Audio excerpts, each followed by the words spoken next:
और गोश्त आपका जायका हमारा। कराची के मुख्तलिफ मकामात पर शहरी कुर्बानी के गोश्त को मसाला लगवाकर मनपसंद पकवान बना रहे हैं। हुसैनाबाद के मशहूर गोला कबाब खाने के शौकीन अफराद की तवज्जो का मरकज़ बने हुए हैं। मज़ीद जानेंगे राहील बेग से। जी, ईद उल अज़हा का दूसरा रोज़ तो ख़त्म हो गया, मगर खाने चटखारे और दावतों का सिलसिला जारी है, क्योंकि ईद में अभी एक रोज़ और बाकी है। और अगर आप देख सकते हैं कि मेरे पीछे इस कदर अच्छा खासा रश है कि जो लोग घर में तो खाने नहीं बना रहे, मगर बाहर अपने खानों जो गोश्त लेकर आते हैं कुर्बानी का, उसके बाद मसाले लगते हैं। और एक तरफ मेरा कैमरामैन फरहान दिखा सकें कि यहाँ पर किस तरह से लोगों के जो ऑर्डर्स हैं लिए जा रहे हैं। और अक्सर यही होता है कि ख़वातीन जब दिन भर काम काज से थक जाती हैं तो कोशिश होती है कि उन्हें बाहर से ही खाना बनवाया जाए। अस्सलाम वालेकुम। वालेकुम अस्सलाम। क्या कहेंगे, ईद का आज दूसरा रोज़ है, खासी गहमा गहमी है। क्या होता है बकरा ईद पर लोग ज़्यादातर घरों में ही बनाना पसंद करते हैं या बाहर से फिर मसाले लगा के बनवाते हैं? लोग ज़्यादातर होटलों में मतलब रुक करते हैं और अपना कुर्बानी का जो गोश्त होता है वो लाते हैं। उसके जो हैं गोला कबाब, धागा कबाब, बिहारी बोटी ये बनवाते हैं। अच्छा, क्योंकि जो गोला कबाब है मेरे ख्याल से कराची की स्पेशलिटी है। जी, और गोला आपकी भी कबाब। स्पेशलिटी। जी कितने गोला अरसे से ये बना रहे हैं आप? ये तकरीबन भाई 40-50 साल हो गए हमें यहाँ पे, इस जगह पे 40-50 साल। इतना रश किस तरह से हैंडल होता है कि किस तरह बुकिंग का तरीका क्या होता है? लोग पहले से देके जाते हैं या हाथ के हाथ मिल जाता है? ये है तरीका भाई, सुबह से लेते हैं, इनको टोकन वगैरह देते हैं, फिर रात में डिलीवर करते हैं इनको। सही। और इस वक्त हम मौजूद हैं हुसैनाबाद के करीब मशहूर गोला कबाब पे, और जो आम दिनों में भी लोग कराची की रवायती डिश के मज़े उड़ाते हैं, मगर इस वक्त भी यहाँ पर अच्छा खासा रश है। लोगों से बात करते हैं। अस्सलाम वालेकुम जी। क्या कहेंगे, ईद पर जो खाने हैं घरों पर ही बनते हैं या बाहर के खानों का भी मज़ा उड़ाया जाता है? बाहर के खानों का अलग मज़ा होता है। 12 महीने खाते होते हैं यहाँ से। तो कितना वक्त लगता है? क्या बनवाया आपने? मैंने यहाँ से बोटी बनवाई है, धागा कबाब बनवाई है। 4 पैसे दी हुई है माशाल्लाह, आपके सामने भी लाइन में लगे हुए हैं। तो कितना टाइम लगता है? इंतज़ार करना पड़ता है या फौरी? इंतज़ार करना पड़ता इंतज़ार करना है, पड़ता बिल्कुल है। इंतज़ार करना। क्या लेने के लिए आए? गोला कबाब। गोला कबाब। तो आज घर पे खाना बनाया या बाहर से खाना बनवाया? बाहर से। बाहर से खाना बनवाया। और एक तरफ देखिए कि गोला कबाब बन रहे हैं, कहीं पर बारबेक्यू आइटम बन रहा है। और क्योंकि जायके को बदलने के लिए और मुख्तलिफ जायके के मज़े उठाने के लिए या दावतों के लिए लोग बाहर का रुख करते हैं। और इस वक्त भी यहाँ पर आवाम की बड़ी तादाद है जो कि चटपटे खाने बनवाने के लिए यहाँ इंतज़ार कर रहे हैं। जी, शहर में ईद कुर्बा की मुनासबत से कोयले की मांग बढ़ गई। मुख्तलिफ मकामात पर लगे स्टॉल्स पर शहरी कोयले की खरीदारी में मसरूफ़ हैं। शाहरुख शाह से तफसीलात देंगे, बताइएगा।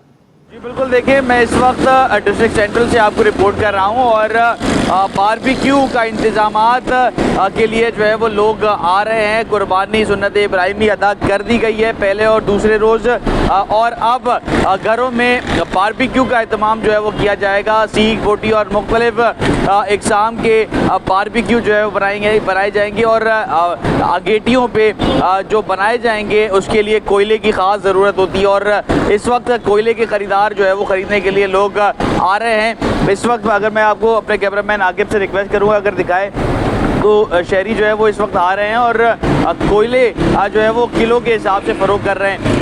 1 किलो तकरीबन 150 रुपये के हिसाब से जो है वो फ़रोग किया जा रहा है। और कोयले की जो है वो मुख्तलिफ शॉपर्स यहाँ पे जो है वो बना के रखी गई हैं। हमारे साथ जो दुकानदार हैं वो उनसे बात कर लेते हैं। सर मुझे बताइएगा, खड़े हो जाइएगा सर।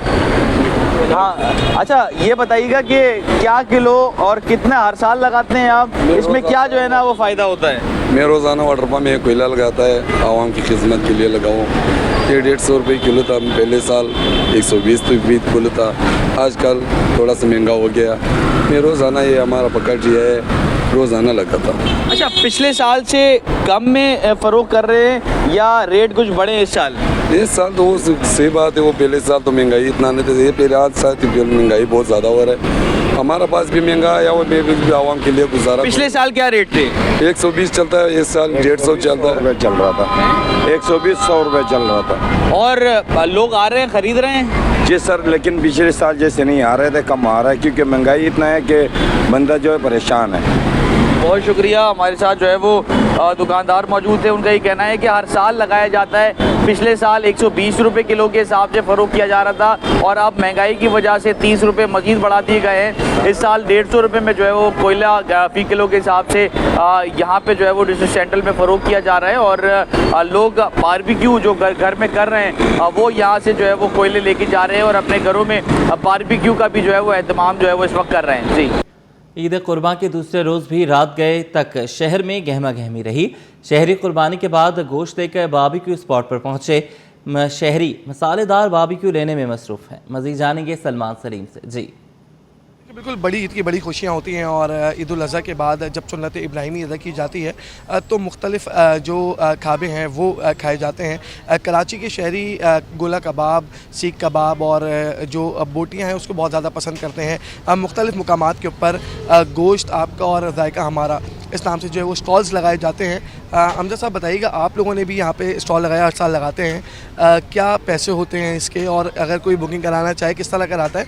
और हम सुन रहे थे कि इस बार लोगों का रुझान थोड़ा कम है कुर्बानी पे, तो इससे अंदाज़ा हो जाएगा कि किस तरह का रुझान है, बताइएगा। भाई माशाल्लाह 400-500 किलो माल तो मैंने बना दिया है। अभी आपके सामने पैकिंग रखी है, माल बना के बैठ गया एक तरफ होगा।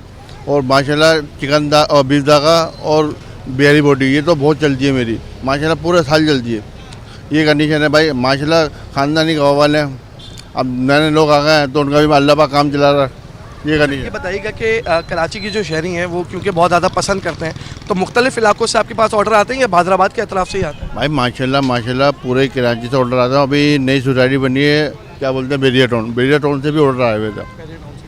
देखें, बिल्कुल बैरियर टाउन से भी ऑर्डर आ रहे हैं। मेरे कैमरामैन आपको दिखा सकते हैं, वहाँ पे थैले जो है वो मौजूद हैं जो कि पैक कर दिए गए हैं और जिनके ये ऑर्डर्स हैं वो आके रिसीव कर रहे हैं। 900 रुपये में कबाब जो है वो बना के दे रहे हैं, जबकि 1000 रुपये में बिहारी बोटी बना के दे रहे हैं। कराची के मुख्तलिफ मुकामात के ऊपर इस वक्त रेस्टोरेंट्स के अंदर काफ़ी रश देखने में आ रहा है और कराची के जो शहरी हैं वो सुन्नत इब्राहिमी के बाद अपने जो रिश्तेदार हैं उनसे मिलने के बाद ये प्रेफर करते हैं कि वो बाहर जाके ज़्यादा जो है वो खाना खाएँ।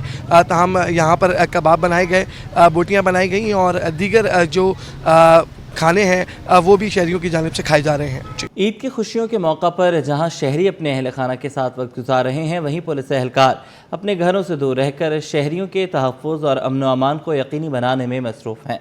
मसाजिद, पार्क्स और हसास मुकामात पर सिक्योरिटी हाई अलर्ट कर दी गई है। पुलिस हुकाम के मुताबिक शहरियों की हिफाजत अव्वलीन तरजीह है। मेराज अख्तर की रिपोर्ट। घर से दूर, फर्ज के करीब, ईद की खुशियों में भी पुलिस एहलकार ड्यूटी पर मामूर। ईद की खुशियों में शहर की सिक्योरिटी हाई अलर्ट है। पुलिस फोर्स के जवान मुख्तलिफ इलाकों, मसाजिद, पार्क्स और हसास मकामात पर अपनी जिम्मेदारियां सरअंजाम दे रहे हैं। पुलिस हुक्काम के मुताबिक शहरियों की जानो माल का तहफ़्फ़ुज़ अव्वलीन तरजीह है और ईद के मौके पर सिक्योरिटी प्लान को मजीद सख्त कर दिया गया है ताकि किसी भी नाखुशगवार सूरत हाल से बचा जा सके। ड्यूटी पर मामूर एहलकारों का कहना है कि वो अपने अहल खाना से दूर रहकर भी फ़ख्र महसूस करते हैं क्योंकि शहरियों की खिदमत और हिफाजत ही उनका असल मिशन है। हमें फील तो होता है मगर फिर भी हमारा फ़र्ज है हम आवाम की खिदमत करें।